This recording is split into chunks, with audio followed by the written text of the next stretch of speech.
Hello everyone, তো আবার চলে এলাম আজকে একটা ব্লগ নিয়ে। তো আজকে তোমাদের সাথে আমি শেয়ার করব যে আমি সকাল থেকে দুপুর পর্যন্ত কি করি।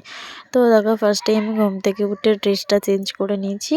তো তারপরে বিছানা গোছাচ্ছিলাম, আর তারপর দেখো বিছানা গুছিয়ে নেমেছি। আর এই যে মেয়ে খাবার খেতে খেতে সমস্ত কিছু ফেলে দিয়েছে খাবার বিছানায়। তো যাদের ঘরে ছোট ছোট বাচ্চা আছে তারা তো জানোই এগুলো ফেস করতে, এগুলো কিছু করার নেই। তো যাই হোক, তারপরে আমি শোকেসগুলো ভালো করে মুছে টুছে পরিষ্কার করে নিচ্ছিলাম। তো এগুলো আমার রেগুলারের কাজ বলতে পারো আর কি। তো তারপরে বেশ কিছু জামা কাপড় ছিল, তো সেগুলোই আমি ভাঁজ টাজ করে শোকেসে গুছিয়ে রেখেছিলাম। ওই যে হাত দিয়ে দেখাচ্ছি, তো ওই শোকেসেই ভাঁজ টাজ করে গুছিয়ে রেখে দিয়েছি। আর তারপর শাশুড়ি মা দিয়ে গিয়েছিলো বেশ কিছু সবজি। তো মা আমাকে ক্যাপসিকাম, একটা পুরুল আর কিছু লাল বটবটি দিয়ে গেছিলো। আমি ওগুলোই বলেছিলাম দিতে, তো ওইগুলোই দিয়ে আমাকে চলে গিয়েছে। মা কিছু কাজ করছিল ওগুলো আমাকে দিয়ে, তো আমি সেগুলোকে গুছিয়ে রেখে দিলাম। তো ঘর বাড়ি প্রায় গুছিয়ে মুছে টুছে একদম কমপ্লিট করে নিয়ে তারপরে এবার আমি ঘরটাকে একটু ঝাড় দিয়ে ঘরটা মুছে নেবো। তো তার জন্য এই যে আমি ঘরটা ঝটপট করে ঝাড় দিয়ে দিচ্ছি। আর মেয়ে কিন্তু বাইরে খেলতে চলে গিয়েছে। তো মেয়ে বাইরে খেলা করছে, আর এদিকে আমি দেখো ঘরটার একদম ঝটপট করে তাড়াতাড়ি পরিষ্কার করে নিচ্ছি। আর এই যে আমার ঘর পুরো পরিষ্কার করা কমপ্লিট। তো ঘর ঝাড় দিয়ে ঘর মুছে সমস্ত কিছু কমপ্লিট। এবার আমি যাব বাইরে কাজ করতে, মানে এবার কলপাড়ে যাব কাজ করতে। ঘরের কাজ শেষ হলে এখনও কলের দিকে কাজ পড়েই আছে। তো কলেই দেখো এক গামলা জামা কাপড় আর বাসন মাজা আছে। তো তারপরে ফোনটা রেখে দিয়ে আর ঝটপট করে কাজগুলো সেরে নিয়েছি, আর কোনো ভিডিও নেওয়া হয়নি। তো তারপরে রান্নার জন্য জোগাড় করেছি, দেখো এই যে বটবটি আলু কাটা কমপ্লিট। এদিকে পেঁয়াজ কেটে নিয়েছি কিছুটা, আর এদিকে আলু আর ক্যাপসিকাম ভাজা বসিয়ে দিয়েছি, আর এদিকে ভাত বসিয়ে দিয়েছি। আর আগে থেকেই আমি একটু ডিম সেদ্ধ করে ভেজে রেখে দিয়েছিলাম। তো সেই ডিমের ঝাল করব এবং ডিমের ঝোলও করব।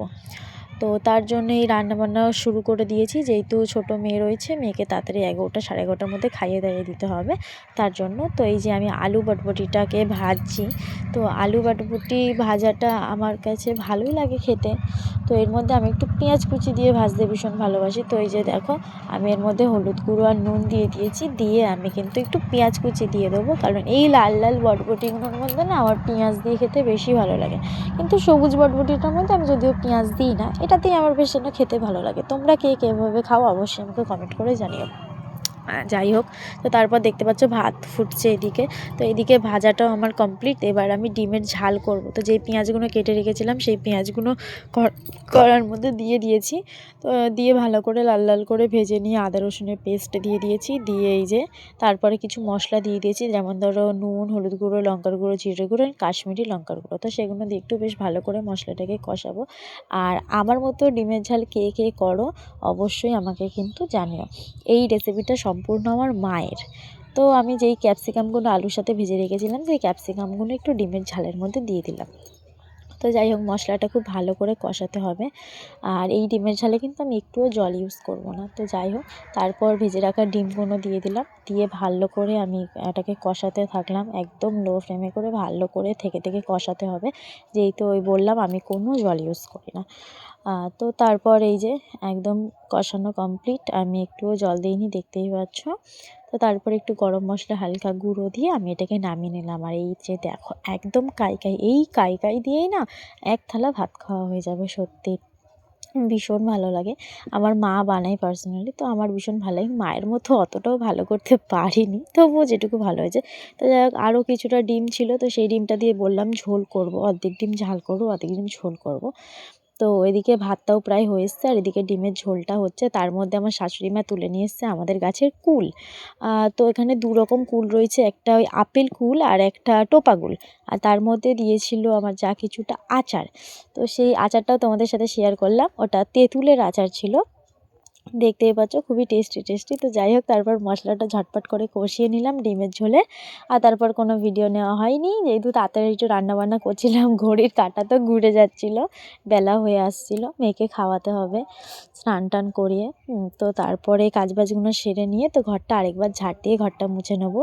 তো গ্যাস ট্যাস একদম মুছে কমপ্লিট করে নিয়েছি, ঘর ঝাড় দিয়ে ঘর মুছে দেন তারপরে স্নান করে এসেছি, মেয়েকেও স্নান করিয়ে দিয়েছি।